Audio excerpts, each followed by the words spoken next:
What's up mga ka-Big Bites?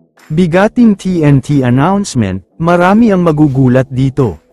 Pero bago ka sana magpatuloy sa panunood ay huwag mong kalimutang mag-subscribe sa aking YouTube channel.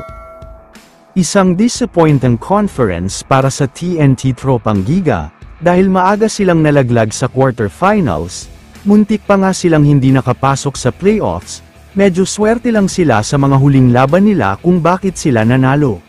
Sobrang nakaka-disappoint talaga ang pinakita nila lalo na kontra sa Rain or Shine, akala nga ng maraming fans ay sure win na sila sa serye na ito, pero matapos makapuwersa ng do or die ang Ross, nawala na sila ng pag-asa.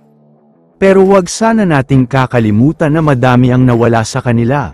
Unahin na natin si Poy Aram, last conference pa ay hindi na siya naglaro. Pangalawang conference na niya ngayon na hindi pa rin siya nakakapaglaro para sa TNT.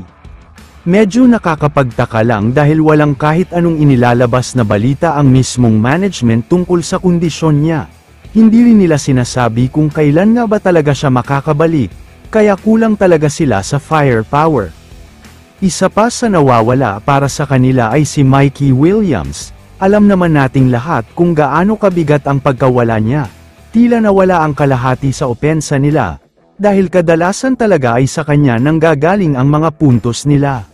Sinabi na nga mismo ng mga legit na source, na umabot na daw sa sukdulan ng galit ngayon ng TNT kay Mikey, kaya naman mukhang wala na talagang chance na makakabalik pa siya, dapat na sigurong mag-move on ang lahat.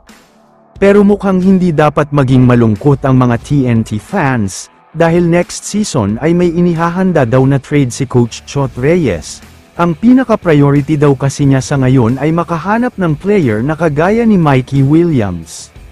Kaya naman ayon sa mga source, nagkakaroon na daw ng pag-uusap ang TNT at NLEX Road Warriors, tungkol sa posibleng mabigat na trade na mangyayari. Ang involved nga sa trade na ito ay sina Mikey Williams at Robert Bolick. Ayon sa source, si Robert Bolick daw talaga ang pinaka-target makuha ni Coach Chot Reyes noon pa man. Pero mas tumaas daw ang kagustuhan nila ngayon na makuha si Berto, dahil nakita nila kung gaano kalaki ang improvement niya.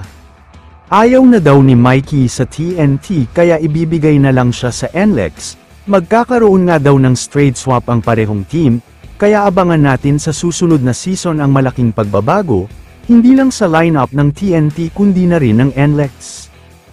Kaya naman kung kayo ang tatanungin, ano ang masasabi nyo dito? I-comment mo naman ang opinion mo tungkol sa tanong na ito. Dito na muna nagtatapos ang video na ito. Maraming salamat sa panunood mga ka-Big Bites. God bless sa inyong lahat.